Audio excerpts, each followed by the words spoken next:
TRS పార్టీకి car గుర్తుకు ఓటేయమని చెప్పి మీ అందరినీ అర్థించడానికి వచ్చినాం.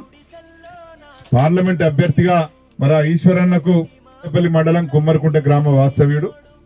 గోదావరికంలో వాళ్ళ నాయన బొగ్గుబాయిలో పనిచేసిండు, ఆయన బొగ్గుబాయిలో పనిచేసిండు.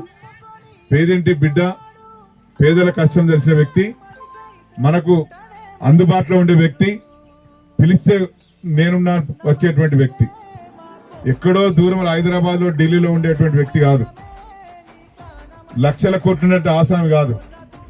మామూలు పేద కుటుంబం, పనిచేసుకుని బతికే కుటుంబంలో తెచ్చిన వ్యక్తి. మరి ఆ ఈశ్వరన్నకు కారు గుర్తుకు కేసీఆర్ కోటేయాలని చెప్పి మీ అందరిని పేరు పేరున విజ్ఞప్తి చేస్తా ఉన్నాను. కేసీఆర్ గెలిపించండి, తెలంగాణ బిడ్డలుగా మీరు గెలవాలి. మరి మీరందరు బీఆర్ఎస్ పార్టీ ఉంటేనే, ఈ గులాబీ జెండా ఉంటేనే మనందరికి రక్షణ ఉంటది. జై తెలంగాణ. ఏర్పాటు చేయడానికి అహోరాత్రాలు కృషి చేసినటువంటి మన SC development minister Koppula Eshwar గారికి, వారు అనేక దేశాలు తిరిగి సమయం పట్టినా సరే మీరు చూస్తున్న ఒక అందమైన సుందరమైన విగ్రహాన్ని మనకు అందించడం కోసం ఆయన సాగించిన కృషి సంవత్సరాల తరబడి చాలా ఉంది. వారికి నేను ప్రత్యేకమైనటువంటి ధన్యవాదాలు తెలియజేస్తా ఉన్నాను.